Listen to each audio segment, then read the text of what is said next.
welcome to the Kids Show. I'm your host Nayaab-e-Zahra.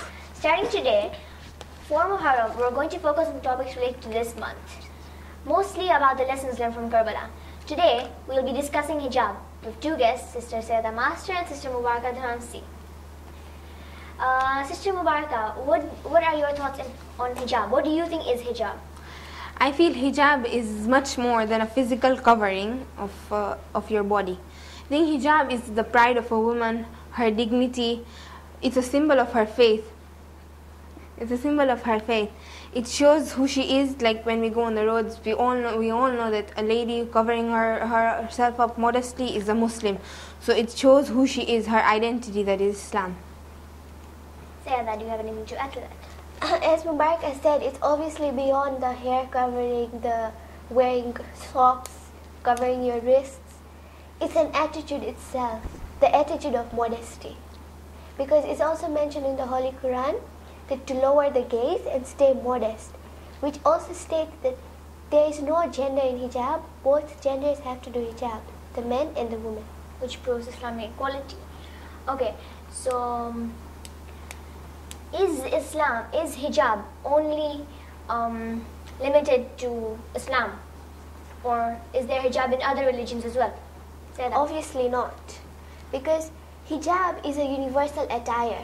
Obviously, when you go see Jews and Christians, they don't call it hijab, but they have something or the other that has similar values to hijab. Like in the Hindus, some Orthodox Hindus have to cover their hair, and when they are in front of adult males, they have to even cover some extent of their face. In Christianity, it's mentioned in the Bible that if a woman does not cover her hair, she should have her hair cut off or shaved off, but she should cover her hair. In Judaism, it says that it's not like the daughter of Israel to walk out with their heads uncovered. And he says the woman who exposes her hair for self-adornment brings poverty.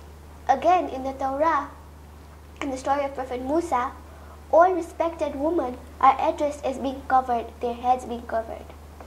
That's very interesting. Mubaraka? Yeah, in fact, I even have a personal experience. A few years ago, I'd gone to the USA, and we had gone to the state called Pennsylvania, and there was a group of people, they were called Amish people.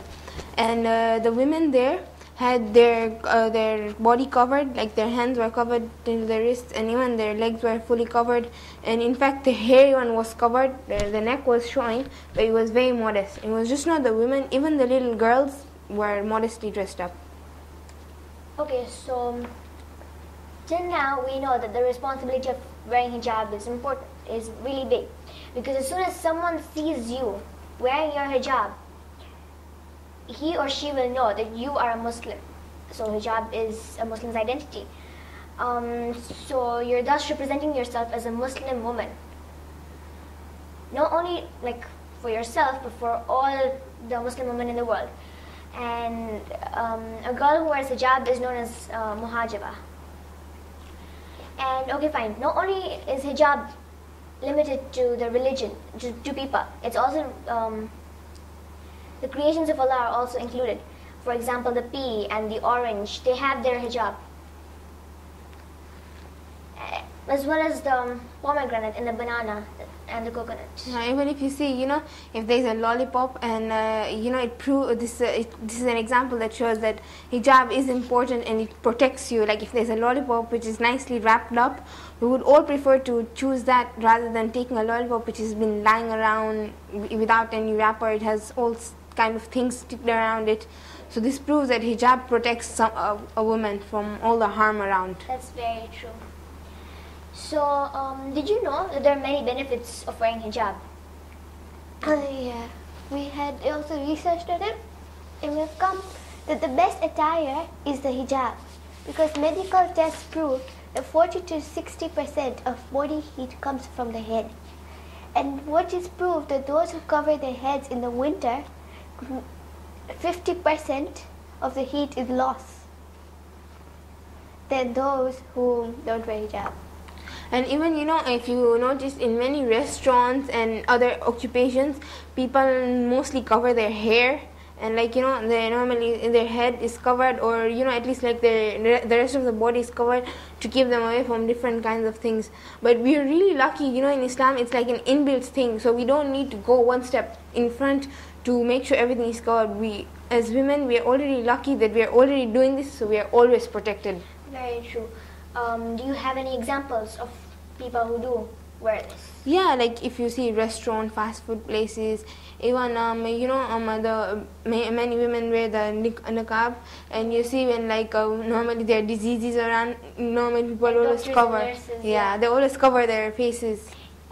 Chinese and Muslims, Muslim medical texts take this concept even further. According to the Yellow Emperor's classic on internal medicine, which is a book, wind is said to cause sudden changes in the body, like shaking or swaying movements that upset the body's balance. The Yellow Emperor's classic on internal medicine, which is a Chinese text, says that wind causes changes in the body that potentially upset the body's balance, creating bad health. This refers to the common cold, like it refers to the common cold to wind elements entering the body. In Islamic texts, we can find many references to the four elements. They're the fire, water, air, and earth, and how these elements affect the body in adverse ways. Thus, we're advised to stay away from severe cold, and we're to protect our heads in wind, breezes, and cold weather.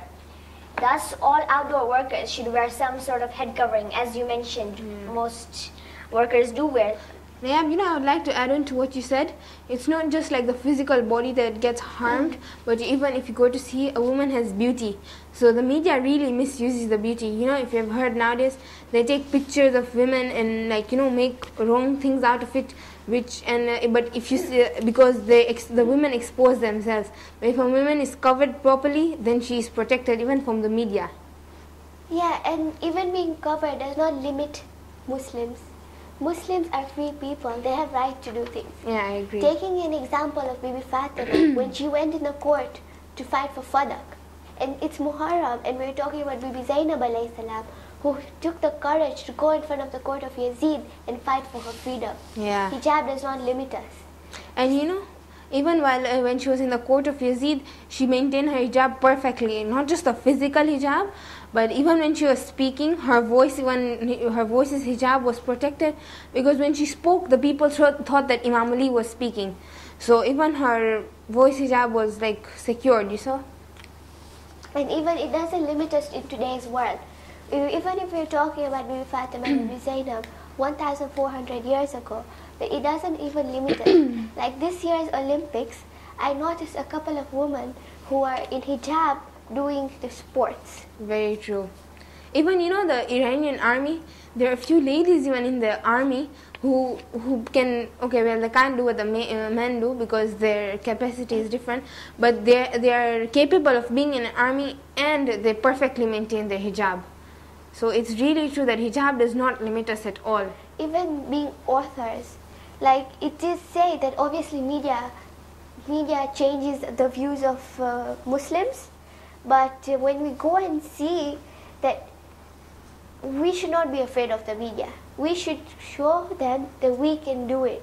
Even though with our hijab, however, we have to be respectful, but we need to show them that we can do it. Like there is an author, Tahira Mafi, the author of Shatter Me. She was afraid. She wanted to publish her book, but she was afraid to do so. Then she finally got the courage, and now she's published her book, and it is a bestseller. That is amazing. Yeah. I would like to add on what we were speaking before about the different religions having hijab. Just because they don't take hijab as hijab is hijab, they haven't named it. But if you go to see, they equally cover themselves just the way the Muslims do. But here it's just that the Muslims are taken in a wrong way.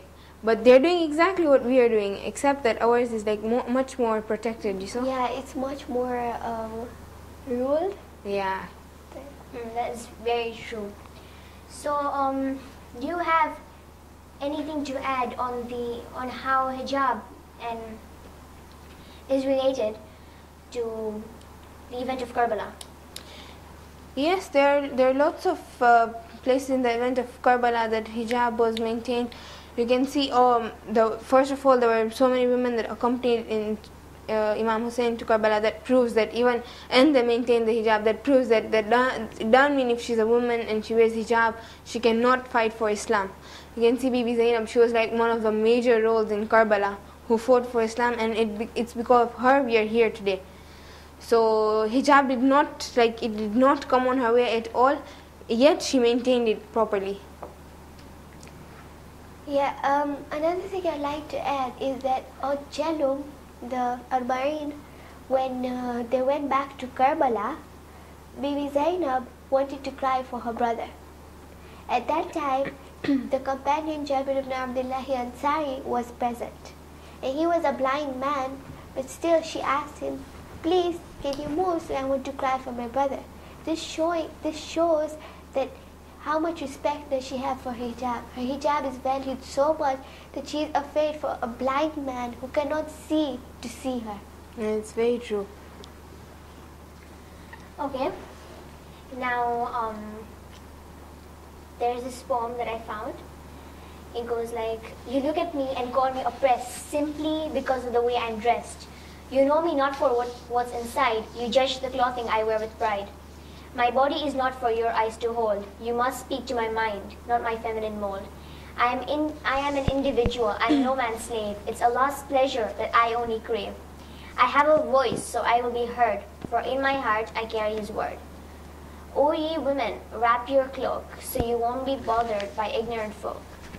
Man doesn't tell me to dress this way. It's a law from God that I obey. Oppressed is something that I'm truly not, for liberation is what I've got.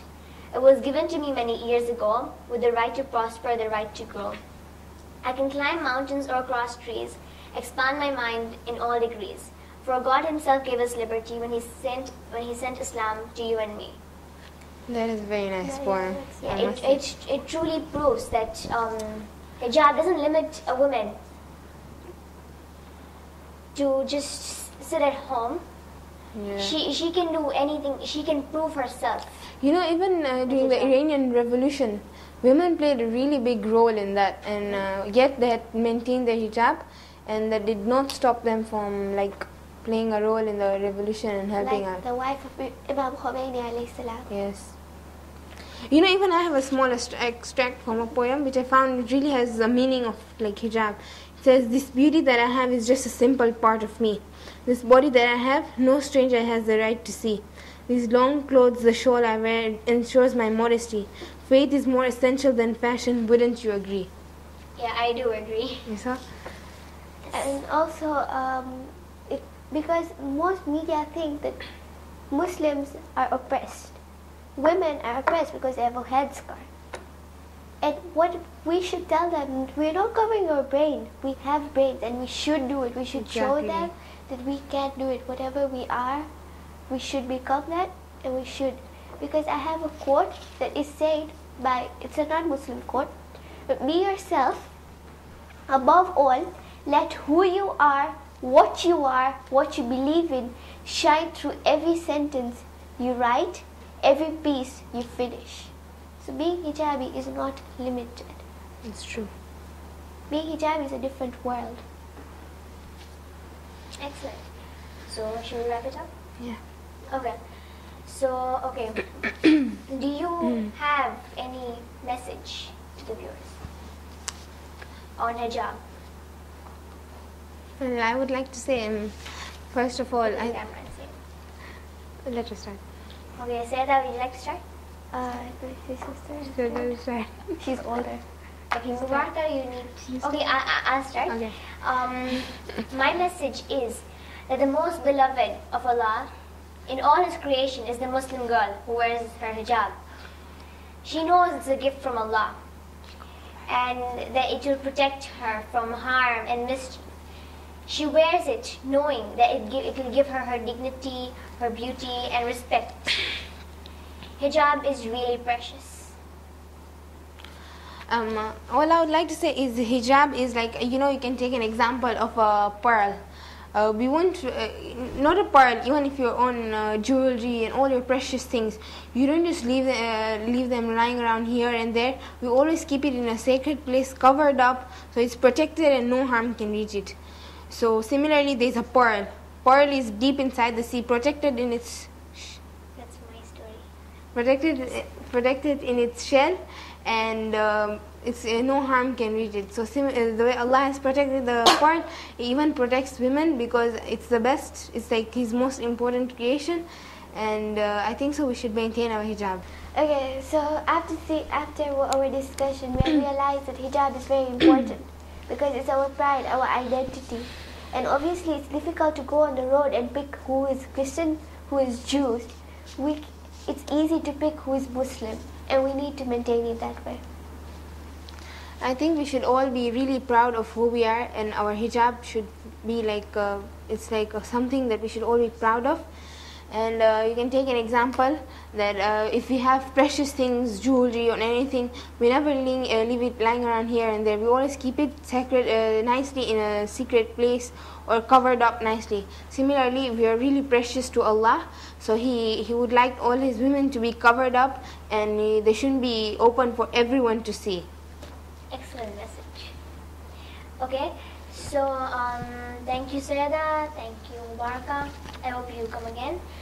Those who'd like to join me as guests can contact us by emailing at ibntv@raha.com, or you can call at 0712-928-9995.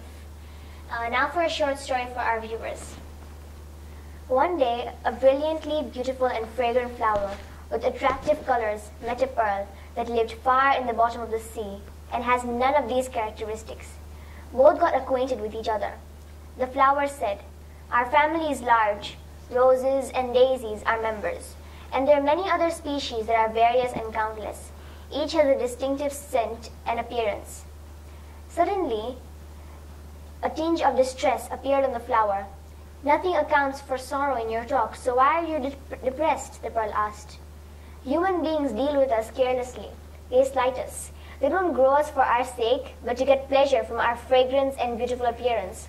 They throw us on the street or in the garbage can after we are dispossessed of the most valuable properties, brilliance and fragrance." The flower sighed, and then the flower said to the pearl, "Speak to me about your life. How do you live? How do you feel it? You are buried in the bottom of the sea." The pearl answered, "Although I have none of your distinctive colors and sweet scents, humans think I am precious. They do the impossible to procure me. They go on long journeys, dive deep in the seas searching for me. You might be astounded to know that the further I lay, the more beautiful and brilliant I become. That is what appraises my value in their thought. I live in a thick shell isolated in the dark seas, but I am happy and proud to be in a safe zone, far from mischievous hands, and still the humans consider me highly valuable." Do you know what the flower and the pearl symbolize? You will find that the flower is the unveiled woman who shows her charms, while the pearl is the veiled woman who conceals her beauties.